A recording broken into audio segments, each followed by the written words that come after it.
wanted to move on to a topic that's very interesting to me.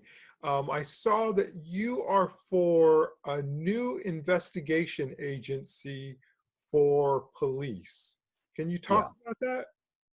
Yeah, I think this is actually a really simple one. I'm not sure why more people don't think about this platform. So, you know, you've got the FBI, which will once in a while, through complaints, create consent decrees like we have in Baltimore. And basically the situation gets so bad, you know, police have killed so many poor unarmed individuals. 9 times out of 10 they're people of color. You know, 9.9 times out of 10 they're black individuals. You know, or there's just random beatings. Police officers are just not trusted, and the police are found in law to be corrupt. People don't know about that as well. There's a gun violence task force in Baltimore that has just been getting charge after charge after charge of all different officers that have been found in a criminal racket, like a gangster type racket, stealing guns, selling illegal drugs. I mean, it's everything that you hear the right wing criticize you know, poor people of color for doing, or other countries, you know, like Mexico, for doing to the U.S. And it's happening with our own police officers right here in Baltimore City, and it's all on record. It's all fact. It gets very little media attention. So I think we need an agency that takes the initiative, that they frequently go into police departments around the country and audit them, and audit them hard, and talk to local community leaders and have a dialogue with them and say, if you see any kind of nonsense in your neighborhood from police, come to us immediately. And they have the authority to disband whole police agencies, or maybe just 1 or 2 jurisdictions of police. They can prosecute them, they could hire them, they could fire them. I just think you need more oversight of police in general. I mean, I've gone so far when I was running in Baltimore City to say that, you know, not just a civilian review board with indictment power, but also a civilian review board with hiring and firing power. Because there's a lot of times police are just not going to take that chance and out themselves or their partners. They're going to stick up for that partner to the very end, even if that guy or woman is completely corrupt. So it's really important to have an agency that could just say, look, you know, we work with the community leaders. Community leaders are on our panel. They're working with us. They're telling us this officer is doing inappropriate things, and they've got to go. They got to be fired. They got to be moved. They have to find another line of work. You know, being a police officer, I know it's a calling for some people. I know that, you know, it is a very difficult job, but there are other jobs out there. And if you can't handle the responsibility of being a police officer, and your own community doesn't like you, that you're there to protect and serve, it's time to find another line of work.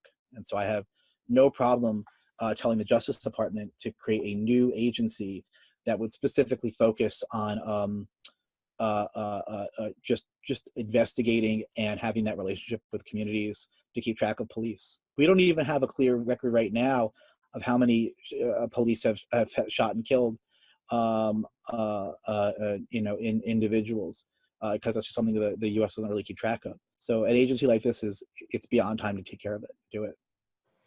Right. I like that you said that they would have prosecution powers, because oftentimes I think the district attorney is working with the police every day and is hesitant to prosecute as well.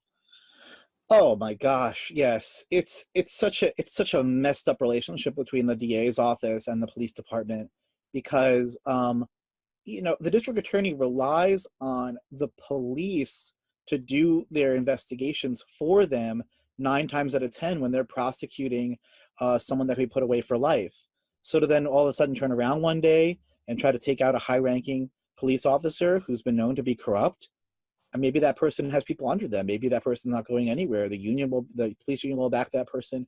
There's major problems that come from this system right now. So we've got to separate these 2 systems out. We've got to take that authority and give it to another agency, because it's just, you look at, you know, I think Marilyn Mosby in Baltimore City has been getting a lot of press. She's our state's attorney in Baltimore City, and because she's decided that she's not going to she's not going to prosecute marijuana crime anymore. Well, Marilyn Mosby probably can't prosecute marijuana crime anymore, because when she went after the police officers who were involved in Freddie Gray, she pretty much like severed all ties with them. Like, she cannot get a prosecution at all anymore. And it's driving everyone in Baltimore City crazy, because there are some serious offenders out there that are in need of intervention. A lot of times they're juveniles, and to just not be able to get any sort of movement in the court system is really causing a lot of chaos in Baltimore. And on the other hand, I will take a second to mention this case. Keith Davis is this individual in Baltimore City who, he was charged for handgun crime. He had the case thrown out. And then rather than just let the case lie, the state's attorney was personally insulted by Keith Davis's fiance or wife, I believe. And because of this personal insult, she decided to keep the case going and has prosecuted this individual, I think it's something like 9 times. Every single time the case gets thrown out due to improper evidence or improper handling, something like that. And she just continues to go over and over and over again. And I believe he's been in jail now for about 3 years, just sitting there. And he hasn't been found guilty, has not been found guilty. And there's no chance of him getting out anytime soon because of the malicious actions of Miss Mosby. So, I mean, the state's attorney role and the DA's office has really become one where it's been highly politicized. You know, we applaud when we see a news headline we like, and we don't learn about these cases that sit there from behind the scenes or their relationship with the cops. And I think that we've got to completely depoliticize that, put that into an agency at the top that can handle this and move some things around and get resources where they need to go, and also make some prosecutions outside of the DA's office, because this system just does not work. You come to Baltimore if you want to get more examples of this. We've got tons of them here. Excellent. So, like I said, this topic really interests me. Would you expand this independent investigation agency to, for instance, politicians? Like for me, George Bush should be prosecuted for war crimes because there were no weapons of mass destruction. If not war crimes, I think treason for taking us into a war under false pretenses. Also, would you take it to the level of corporations, like during the banking collapse, the fraud that was committed, that we could prosecute actual executives in corporations? The wealthy seem to be untouchable. Could this independent investigation agency be expanded to those areas? Yeah, I'm really glad you asked this question, because it's one of the things that really differentiates me, I think, especially from a lot of the Democrats that are running. After President Obama was elected, there were questions of whether or not the Bush administration would be charged for war crimes. And he famously said, well, let's let the past be in the past, let's move on, something like that. So I think that it's really important to, and I'm glad you asked me, but I want to see every single candidate running for president to be asked, do you feel it's important to try, previous high-ranking officials and administrations that did wrong? And, we're talking about the Bush administration, but we're also talking about the Obama administration for killing civilians abroad with drone strikes, as we just heard from a recently uncovered statement by Congresswoman Omar. And we also need to be thinking about the Trump administration with their recent actions of separating children and families at the border. I mean, that's just with no plan to put them back together, which is just negligence to a degree that is malicious, absolutely horrifying behavior. So, I mean, if we're not seriously going to talk about undoing the harms of the past, I don't really think you have any real business being in the ring for presidency. I'm just going to say that outright. So I think it's a really important question, and I want to see people ask this all across the country, no matter what party you're in. Obviously, I think I would look into making sure the Justice Department has what it needs to go after those people. I do think, despite a lot of what you're hearing now from the Democratic Party, that the president sets the tone for what the priorities are. So, for example, You know, I think the housing crisis is a good example of this. There was going to be more investigation into the white collar nature of shorting the housing market. And then, you know, the directive kind of came about terrorism. And we saw the FBI and other agencies just move their focus right over to terrorist related activity. You actually see the same thing in Baltimore with a lot of the funding priorities here because of the ports we have and stuff like that. So it's really important to me to make sure that we have equal representation of different things being investigated in the Justice Department. And on top of that, we also have to make it really clear that we're undoing decades of classist and racist policies from the Justice Department. I mean, if you don't have top-notch lawyers, you know, and you, a billionaire level money, you're not going to be able to hire the best people to defend you and get you out of being prosecuted or even you know, out of your court case. So it's really important that we tell the Justice Department that they have to take a far more balanced approach. And I would go as far as to say that they should create a new agency. I do think there are a lot of folks in the FBI who are working on white collar cases that I'm sure would love to just get the backing of the administration to say that let's finish off these investigations and not kill them halfway or be pressured to move on them so quickly. But if that doesn't work, I think that creating an agency specifically for white collar crimes would make a lot of sense, especially because white collar crimes are very difficult and very different to prosecute than you know, I think what we're typically seeing being prosecuted right now. You know, I also want to say, I don't know if you're going to ask about this later, but I'll just say it now. You know, I consider myself a prison abolitionist. I don't believe that people should be sent to prison for life. Prison is punitive. It's not reformative. There's no sense that you're going to get out of there and be a better person. And I think that we're very hesitant to use our economic powers in this country to do what's right for the people. So, I mean, for example, if we sent a blue-collar criminal to prison, why are they gonna, them leaving with their millionaire fortune, you know, and not having it completely stripped away from them, having to start their life over, is totally different than taking a young person of color, locking them up for life, letting them out in their middle age, and then watching them, you know, flounder now trying to find a job with a record. I mean, it's completely insane. We see the exact same approach when it comes to marijuana reform. So many states now are saying, let's legalize marijuana. But what they're not saying is the fact that, well, okay, what are you doing with the people that are in prison right now? You know, a lot of them, you know, for distributing large quantities of marijuana, who are never going to be, you know, and then you're saying that here in Maryland, we have this problem. The folks that are getting the licenses to sell them are all high-priced lawyers, you know, or millionaires that can afford high-priced lawyers because they know the system, they know how to work it.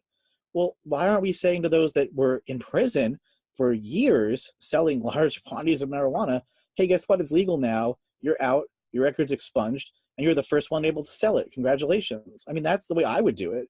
And I can't understand the system that's so backwards that we just have to once again make marijuana, decriminalizing marijuana, which is a victory in all, you know, in everyone's eyes, pretty much. Now, again, a punitive act against people of color that have been sitting in prison for decades. So I really feel that we've got to rethink the way we look at criminal justice in its entirety, and resources are just not being evenly spent at all. And, you know, creating an agency for white collar would be one of the many things that I would do. I would definitely take a hard look at drug offenders as well, and, you know, work on putting them into programs that would be far better. You know, the war on drugs has been a complete failure. We've got to get back into a state of making sure people can recover from that and move on with their lives. We're just not looking at that right now. We're looking at putting people in prison the second they make that leap from well, you know, here in Maryland, we've got giant billboards that say, if you see an overdose, don't run away, call the cops. And, you know, I had to take a second and think, well, why would, because if you see an overdose and you're near someone getting an overdose, you know, you could be hauled away. Someone could say, this person has a certain quantity of drugs on them. You're probably their dealer. You were there near the drugs. What are you going to do? Tell us you weren't? You're going to prison. I mean, the system we have just makes no sense from a wellness and health perspective. We're not really reforming people and getting them the treatment that they need. So I think criminal justice in general has to be completely redone, and I would start at the top, especially prosecuting those white collar folks. You know, I think that they get away with way too much, and you know, we could easily see an organization focused on them. I really like that you said you're a prison abolitionist. At the same time, you want to prosecute people at all levels of socioeconomic status. They seem like they're two conflicting ideas, but I don't think they are. It's just basically equal justice, restorative justice. I like your position there. Thanks. I assume that you're against private prisons as well? You know, private prisons are just this outcrop of how far down the rabbit hole of capitalism and, you know, locking people up that we've come. You know, there's this perfect marriage of people that want to make a ton of money, you know, off the backs of working class folks, people that are just trying to get by, and people of color. And I think it's so obvious that private prisons are wrong. I cannot understand why people are still for them. Whole towns, in our capitalist state, whole towns have to, you know, celebrate when a private prison is created and then pray for more convictions or work with the cops to get more convictions to fill it. It's nightmarish. I mean, this is like dystopian level stuff here. I mean, this should be obvious. We should be hearing from the top, you know, from the presidency themselves, that this is a terrible situation. Private prisons need to be abolished, made illegal. They should not be allowed, full stop. Prison labor itself should be paid minimum wage, of course, as long with tip workers as well. You know, those aren't even people that we really consider people at this point, because we kind of give them a lesser wage than everyone else. So I think there's so many avenues to go down this road. And I also think that if you take someone that's selling illegal substances who has almost no money, and, you know, pull them into prison and give them, if I mean, I'm saying this is what our current system does. So they pull them into prison, and rather than say to them, you know, let's help you get a job when you get out of prison so you don't have to do this anymore, and let them make that choice, or make sure they have a basic income so they don't feel like they have to do this again just to get by. We have people in Baltimore that are elderly with canes and enormous, like they lean over in their canes. They have enormous back problems. I don't know how else to phrase it, that are literally selling drugs. I mean, it's unbelievably bad. And they wouldn't be if they had a basic income. They wouldn't be if they had a job. They wouldn't be if they had other means to take care of themselves and their families. Nobody wants this lifestyle. But I think that when the system that we currently have could be used to intervene in families and individuals that are in crisis and help them get their life turned around, not just from the opioid or the war on drugs standpoint, but also from the just economic standpoint. But when you take someone who's a millionaire or a billionaire and doing terribly illegal things to keep their money or to give themselves a private island, or, you know, that's a different story. I mean, we should be looking at taking their what they made, first of all, from illegal money has to be taken away immediately. Like, I don't think anyone disagrees on that. I would go a step further and say maybe the state should take away more. Maybe the state should try to, you know, help them understand that they are, you know, profiting off of people's misery is always wrong. And right now, as a society, as our economics tell us, we don't really have that view. We don't really say that's always wrong. So I think there is an avenue here to not just lock people up for life, but to take away their ill-gotten goods. You know, you build a private prison on the backs of suffering. I think, you know, I don't want to get too revolutionary, but I think the first thing a socialist revolution would do would be to take those people's houses, boats, cars away, and you know, tear those prisons down.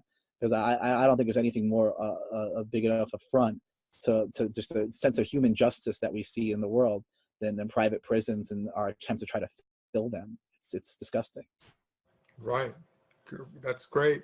What about the black market? So you know, we touched on the drug market, prostitution, or immigration, illegal immigration. How do we handle the prohibition of all of these things? Wow, that's a great question. So a lot of these I would handle one by one, and I'll just try to briefly go through each of these. So uh, prostitution, I have been on record through the Green Party as saying that prostitution should be legalized. At minimum, it should be decriminalized. The Green Party's platform does call for decriminalization at some level. I would want to make sure that it's decriminalized or legalized to the point where the sex workers can keep themselves safe. That's my number one concern. So, you know, right now there's a lot of talk of if you were to house a sex worker and you know that they're sex working in your house, you could be charged as a pimp. So, you know, if you're doing a kindness to someone by saying you could live here, you don't have to sleep on the streets, and I know you're a prostitute, I know you're going to make your money this way, you know, there should be a way to help those people that doesn't make you a criminal. That's insane to me. And you take that aspect and you can go really far, because you could say things like an app. Like there have been attempts to have sex workers make their own apps that like write up reports on Johns that have tried to sexually assault them or beat them or kill them. And, you know, the second I author an app like that, I'm a pimp, I'm a criminal, and I'll be hauled to jail. I mean, that's crazy. That's absolutely nuts. So we really got to rethink this completely. You know, sex working is the oldest profession. I do not think that we have a realistic ability in our lifetime to stop sex working. You really want to stop sex working, give a basic income first, and then, you know, maybe we could talk about it. But I don't see that as realistic at all. And I trust the sex workers who tell me that they want decriminalization to the point where they can be safe. That's what they're asking for. That's what we should give them. I think, you know, the war on drugs is really obvious to me. It's a lot of people that are just desperate, and this is the most amount of money they can make in the shortest amount of time. I mean, you know, it's folks that have made the economic decision that I can't not pay my rent. I can't not let my family go hungry. I must do something. I'm going to get on the corner and I'm going to sell. And, you know, I'll just run from the cops and see what happens. Better than doing nothing and watch your family become homeless. So I think that this is a really nightmare scenario that we've allowed ourselves to get into, because we don't do the basic human rights view. We don't have an economic system that's based on human rights like a socialist system would be. We have one that's based on raw capitalism. You can't have enough money to pay your rent gets increased, you're out on the street. That's terrible. I mean, we've got to make sure that there's methods to make sure people can stay housed, be it public housing. I'm for massively increasing public housing. I'm for making sure that housing market's stable. Maybe that involves rent control. Maybe it involves something more drastic than rent control. But I just want to get to the bottom of it and make sure that we have a stable housing market that's not out of control. I do think that there are certain black market activities, such as like organ harvesting, that are just blatantly illegal. Like if you're participating in organ harvesting, I would hope you're not just someone insane and you're doing this for money, and then, you know, anything you would possibly make on that should be instantly, you know, forfeited, returned. And I could definitely see, you know, something like that being imprisoned. You know, like that's something where I'm a prison abolitionist, but either that person's needs serious mental health and mental help because they're not well to be doing something like that, or their economic situation needs to be examined. And that might be an act that has to be punitive. So I'm not, you know, I'm not saying that we can move into a utopia tomorrow. I do acknowledge that there's black market activities that I think are going to be around to stay for a little bit. But I do think we can alleviate some of the biggest suffering out there, because we have to just admit that a lot of folks are just trying to get by. Like they don't want to be doing this. They have to be doing this. And so basic income guarantee, universal housing, you know, we talk about universal health care. We don't hit on the fact that universal health care is something you're going to talk about later, or should I talk about it now? Oh, no, go ahead. Let's talk about it. Sure. Sure. Universal health care is one of those things where we're talking about taking the profit motive out of that. We're talking about saying that insurance companies can no longer make money off of this. You know, either they have to go find something else to do or they have to go out of business. Why don't we go further? Why don't we say universal housing? Why don't we say universal clothing? Why don't we say universal food? You know, food scarcity is a major issue in America. We waste lots and lots of food each day. And I'm not saying everything has to be turned over to the government in some weird nationalist system. I'm just saying, do we really need to be making a profit? You know, it's so important to define these terms. This is why I'm a socialist, because I like how socialists really do the work and they define these terms.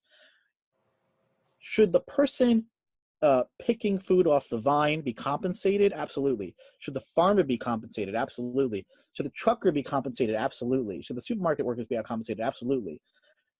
But do we need a massive global international company picking a profit off of everyone's back in that system to the point where food prices go sky high? No, we don't need that. So, you know, that's the whole appeal of a universal medical care, such as, you know, Medicare for all. You know, doctors get paid, nurses get paid, hospitals even get paid. If you're some big giant company trying to gouge people, you're not going to get paid. And so you should take that attitude, that mindset, and look at what other industries we could do this to. Food, shelter, internet services, maybe. I mean, if you need it to live, if you can't live without it, if you couldn't have a decent life, there should be a way for you to get access to it. That's not just through charity, because charity is something where, you know, sometimes it's there, sometimes it's not. It depends on a rich person's willing to donate to the charity. It should be a guaranteed thing from the government. And this is what I mean when I talk about socialism or a human rights-based economy. You know, it's a completely different. It is anti-capitalism. It's putting the needs of people first before the needs of capitalists. So this is a big deal for me, and this is, I think, something that distinguishes me from other folks running, because this is the way that I see the world, and I want to make sure this message is out there for everyone else to demand and organize with. Excellent. That's very impressive. Lastly, you didn't talk about immigration. How about immigration reform? What would you do? That's a great question. So immigration is, look, we have universal treaties and conventions, you know, internationally signed accords that state clear as day that if you have asylum seekers or refugees coming to your country, you must open the door. You must give them a chance to explain themselves. You must give them a decent level of existence while they're waiting. They have basic human rights. And to see all these countries, not just the US, but also in Europe, say, oh, well, you know, we just don't want to abide by this. We don't like these other people. We don't know where they are. You know, they have different customs, different cultures. It's just too bad. We all agree to live by these rules. I don't know what's going to happen tomorrow with climate change. Maybe the entire eastern seaboard needs to be evacuated. Where are those people going to go? So, I mean, it's really important that we maintain these international standards and don't let dictators and authoritarians and right-wingers like Trump and some of the ones we're seeing in Europe manipulate them and train them and water them down. We have a fundamental obligation. If someone comes to our borders and says, I am in danger if I stay in my home country, please let me in, to open the door. And these people should be treated with respect. They should be make sure they have enough money to live and to eat and to have a decent existence. You know, I think where I'm a little bit different on this issue is that I don't see a reason to give them a court date. So that is their legal obligation right now, is that they would have a court date, a judge would review their case. I've sat in offices of centers, that are immigration centers, that are helping immigrants, you know, come to the U.S. And one of the things they do is they ask for newspaper clippings and articles and letters from their hometown, showing that they are, you know, under attack. Like, my village was firebombed. You know, the local mercenaries are after me. I'm gay and my partner was shot and killed in front of my face. You know, they need documentation. They bring that documentation to the court, and the court makes a decision. I would actually think that our immigration court is extremely backlogged. And it's something that Trump actually talks about, which I find really interesting. You know, like, he's almost trying to intentionally backlog it because he feels that people just shouldn't be allowed in the country. So I think if a Democrat came in, they probably would just fill the immigration court and things would kind of get back to normal. I actually have a different point of view. I think that everyone who comes to the border should be believed. I mean, I really don't understand why they wouldn't. If I go into Canada, I show my passport, I drive over the border, and I hang out there. I mean, I do what I need to do. I go to a conference. I live my life. You know, I go on vacation. I do whatever I need to do. If I do something illegal, if I start punching people on the street, then I should be arrested. And if I'm not a Canadian citizen, then I might be deported. That's kind of the simplicity of the process.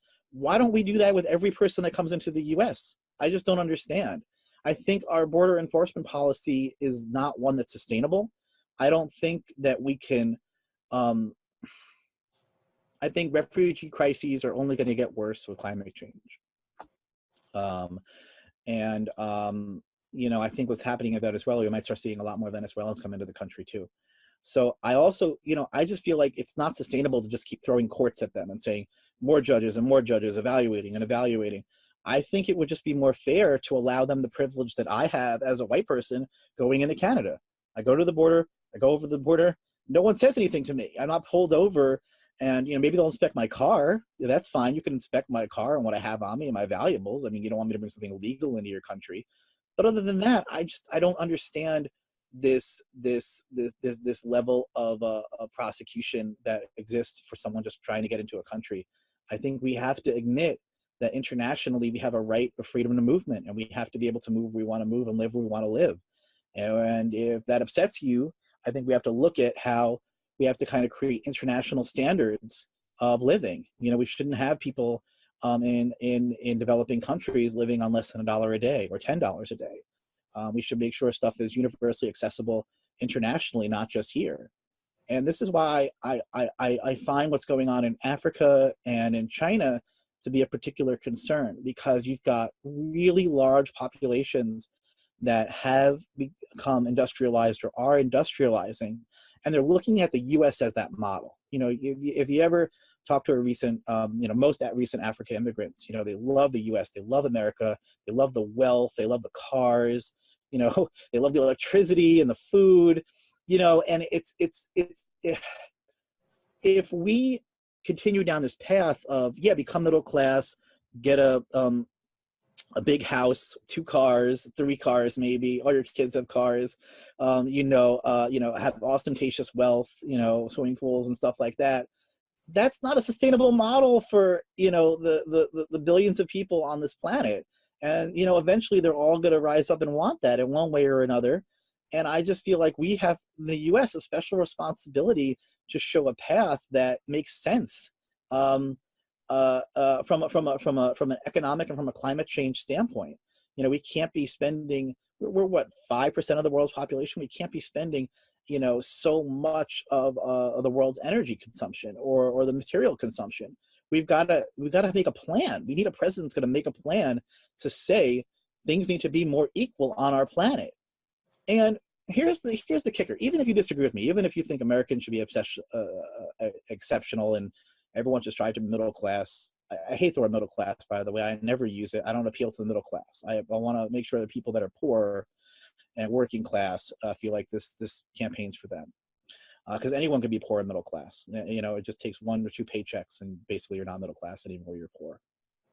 But anyway, you know, I think that it's time to say that, you know, everyone in this country should have a good standard of living, no matter what class you are, no matter how much money you make. And then that should be the example that we set internationally. And that's the kind of thing we could then say to China and then to Africa, look at our new standard.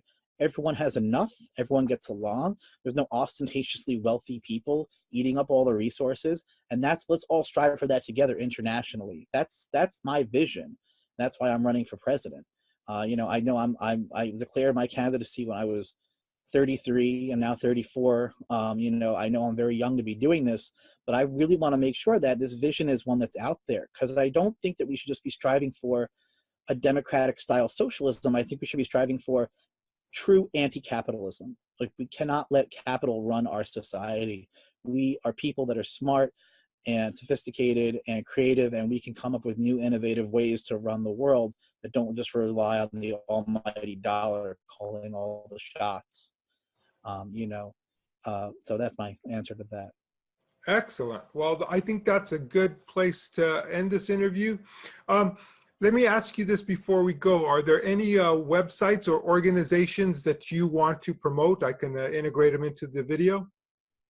Sure. Yeah. My website is schlakman.com. So it's my last name, just SCHLAKMAN.com. And I'm actually not on Facebook that often. I probably post the least there. I'm on Instagram and Twitter quite a bit. So it's just Schlakman at Twitter, or I think it's Ian Schlakman on Instagram, but it's on the website if you want to just double check it. Sure. The website has some policy proposals. We have a preview policy that's already up on the website. It's not complete. And one of the things we're going to be doing is creating a interactive policy where people can actually pitch policy ideas and stuff like that. I'm a tech person, so we're working on that right now. You know, and the only thing I wanted to mention was just, oh, can I just mention one more thing? Would that be all right? Absolutely. Yeah. So, you know, I also feel very strongly that barring some kind of international or national crises with the two major parties, the Green Party is probably not going to win the presidential election, but we are going to get on television. We are going to get on mainstream television. They're probably going to put us on there to insult us. And our job as the presidential candidate needs to be to focus on down ticket Greens that have winnable races. That is something that I would do. You know, I would make, on Twitter, I'm constantly retweeting folks that are running down ticket, trying to make sure they get some attention and some dollars, because that's where our party needs to focus and grow.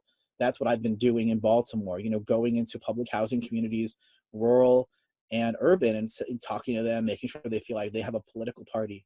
And, you know, we've had people that were formerly selling dope, you know, now out there voting for me, you know, getting their lives turned around. I mean, this is really inspirational stuff that we're doing in Baltimore. And I want to take that and make that the national way the Green Party grows. Growing from the ground up, getting local victories, getting statewide victories, and then onward to Congress. That's what we need to be. Excellent. So what you said about we're probably not going to get elected, but we will get our voice out there, which was shown with the Green New Deal, also with the election reform changes that Jill Stein was able to make. And it's very important that, that, like you said, we're out there and running. And I appreciate you for running. And thank you for doing this interview. Thank you so much for having me on. This has been a really fun interview. I really appreciate it. My first video interview. I've done several audio, but not my first video one. So thank you. Excellent. Well, thanks for talking to us, and good luck. Anytime. Thanks again.